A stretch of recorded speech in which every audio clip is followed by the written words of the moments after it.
Movies are a guilty pleasure, and our show, Movie Talk, will deliver some insights into the people and the processes that provide that pleasure. And action. I want to tell the good story with a filmmaker that inspires me, that I feel like I can go and be at my best. Proceed forward. There's something so amazing about being on a set. You know, after 3 months, you know your camera operators, you know your sound guys. This is big. I mean, I am attracted to material that feels real to me, and I think we've always talked about that. So we hope you all include our show among your guilty pleasures. And action.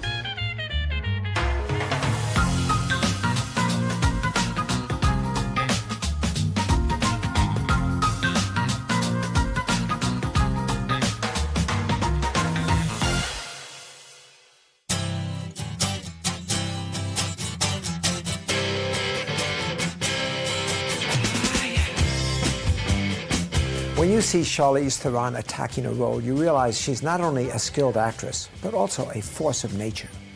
Her character may be somewhat menacing, as in Monster, or off the wall, as in Aeon Flux, or simply be downright unhinged, as in Young Adult. But in any case, you realize she's not only wormed her way into your consciousness, she's in your face. Charlize Theron likes roles that are edgy and provocative, and guess what?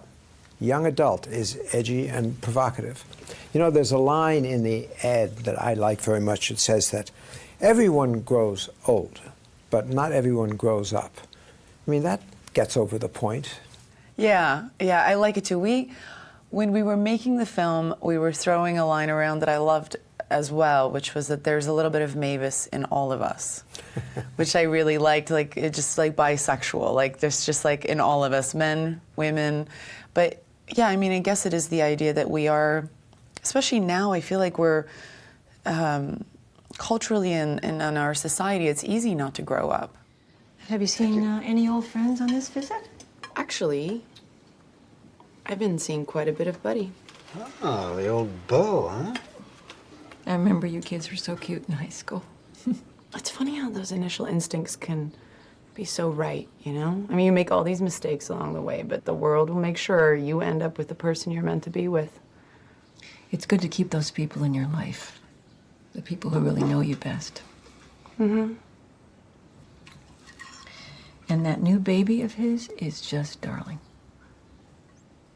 Have you seen it? Up close? Now, Charlize, knowing you had a lot to do with the script and the development of the character. So how long did you work on this particular project? You know what, Diablo Cody, who wrote the screenplay, did an incredible job. Mm-hmm. And I think besides just really a collaborative effort between me and Diablo and Jason, the script was pretty solid. I know that Jason went back with her and did another couple of drafts, and Diablo wrote it the way the film ended up being, and I think that was the thing that grabbed Jason, and that was the thing that grabbed me. I think that was why we were able to shoot this within 7 weeks. 7 weeks? Yeah. That's a good hustle. Yeah, we hustled. Now, I spent too much of my life in studio meetings where someone would always say, the character is not likable. Yeah, especially when it's a woman. Especially, but you don't give a damn about likable. I mean, that's not an issue. Well, I feel like we have somewhat struggled in society to acknowledge that women can be conflicted, and at the same time be incredibly human. Men have been allowed to be conflicted for years. I mean, I grew up on those films, and they're amazing films. Yeah. And when we watch them, we acknowledge them for being amazing character studies, and we applaud men for diving into those kind of conflicted gray areas. And when women tend to do it, yeah, we don't like our women to be troubled. We don't like our women, even in society. I do believe that we're stuck somewhat in a little bit of a Madonna whore complex, but I think the spirit of the film is somewhat like an adolescent, you know?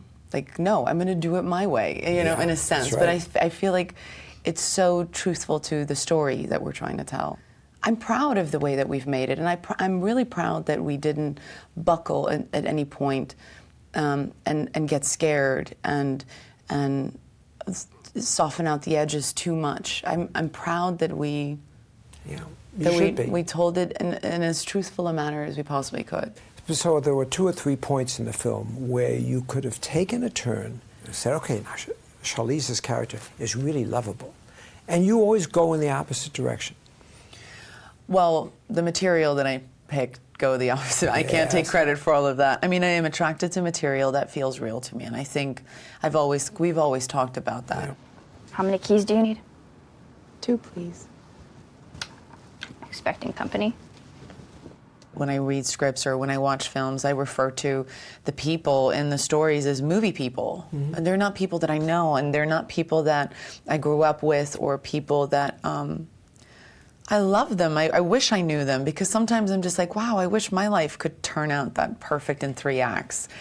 And I think I'm attracted to the characters that maybe that, you know, life doesn't always work out for them, and they don't kind of go through this 3rd act epiphany, and the score doesn't kick in, and life doesn't turn out perfect for them. And I think I'm attracted to them because those are the people that I know.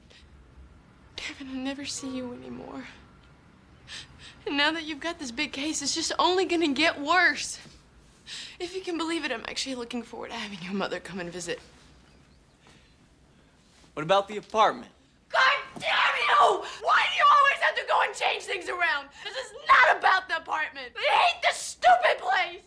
Well, now, as I understand it, you have taken off time to actually develop a number of pictures. Now, that's tough. I mean, working with writers takes a lot of patience, and you see things that work and you see things that don't. Was that a rewarding interval for you? It was amazing, yeah. It's always amazing. I mean, I'm always doing something like that to a certain degree just because of my company. So I'm very excited. I think what's happening in television right now is amazing. Yep. I've really, really enjoyed developing in an area where you have 12 episodes to kind of create an arc that you could never do in an hour or 2 hours. And I think television is in a way pushing the envelope in film. I think what's happening on television, it creatively needs to really, we need to pay attention to it because it's really setting the bar. That's right. And I feel like we have to kind of step up in film and really kind of raise our bar. Is that a dog in your bag? Nope. We actually allow small pets with a cleaning deposit. Good. Good, because I have a small dog in my vehicle. The time when an actor is sort of in a community that's supportive and you're on your own is sort of award season. You've been through this a few times now. How do you sort of gird yourself for the rigors of an award season and the Oscar? Yeah, I've had movies release in this season, so it kind of like falls under this category of like, well, it's an award film. And I can't think about it that way because I feel so incredibly selfish to even think that way. Mm-hmm. And like I said to you before we started rolling, you know, I wake up every morning and there's a review of this film. And it really moves me that we went to go and make a really ballsy film.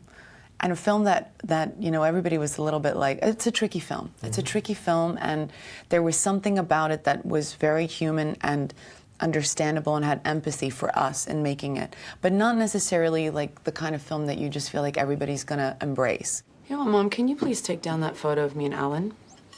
Which picture, sweetie? The wedding photo? We are divorced. We just thought it was a nice memory. Of my failed marriage? Well, the wedding wasn't a failure. Remember the tiramisu? This is why you do what you do. If you can do something that touches people, mm-hmm. and you know this because you've made so many films, when you do something that people are moved by, and it's not the quintessential story, you've kind of pushed the envelope, you've raised the bar, that's the most rewarding thing. And so I try to just think I'm releasing a film and it's award season, and that's just yeah, we didn't plan for it that's the way it is. And yeah. You can't think about it too much, you know?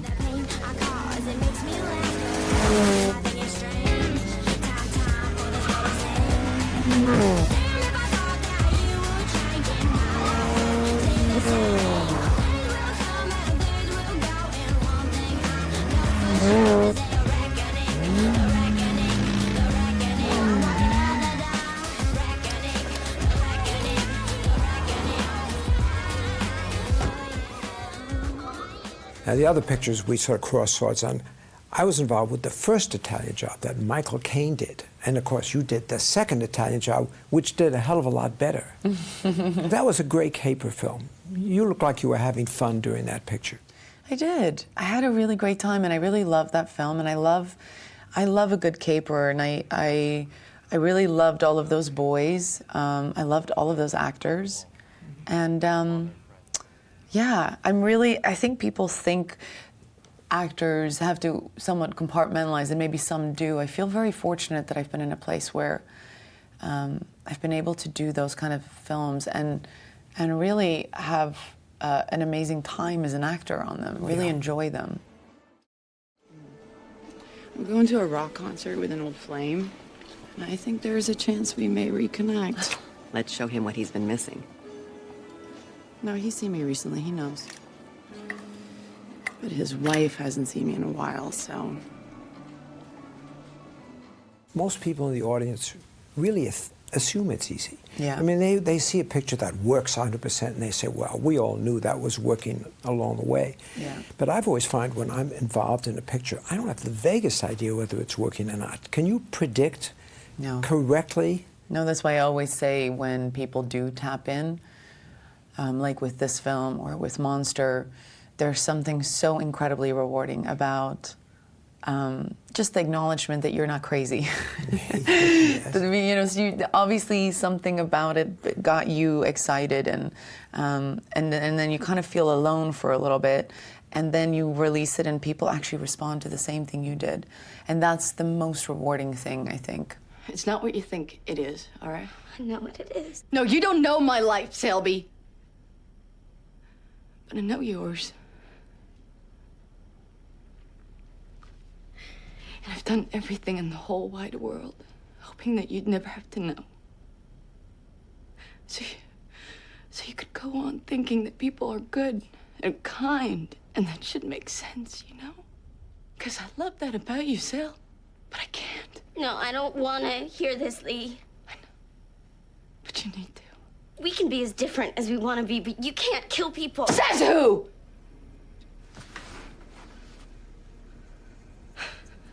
Monster, to a degree, I think is becoming a bit of a trap for you in that having gotten an A+, and then every time you don't get an A+, people say, well, why isn't it as good as Monster? Yeah, but you know, I'm not delusional in the way that I think that everything should be an A+. That's just not how life works. And so you know, I've never gone through my life kind of expecting everything to work out or everything to be great. And I think that plays a huge part in my decision-making process, knowing that I have to work on stuff that really fulfills me and creatively inspires me and feels like the place that I'm going to learn the most and be happy. You know me. You think I could do it otherwise? I'm not a bad person. I'm a real good person, right? So don't feel bad. It's life, Sil.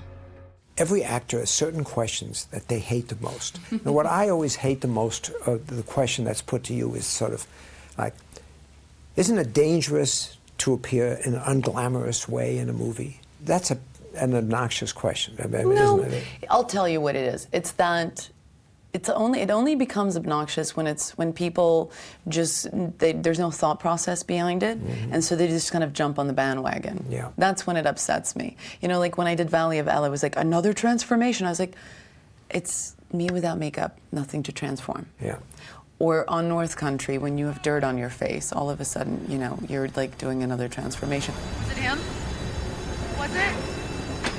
You know, I give a piece of my check to that union just like everyone else. What do you want me to say? Hey, Lovebird! Want to get to work? Should I dim the lights for you? Josie, get your ass down there. I got a job for you in the powder room.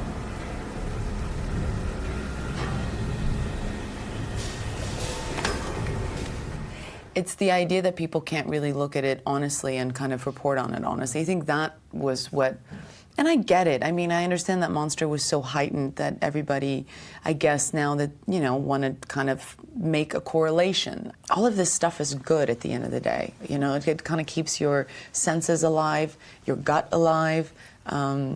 It keeps you on your toes. And I think when you make a picture, people forget sometimes it can be up to a year, you know, and it's really tricky to kind of emotionally be in the place where you're completely checked in with what you're doing.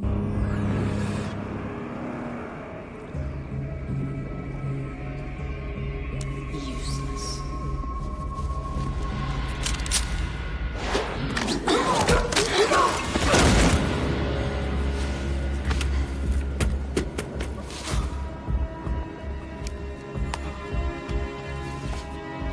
State destination.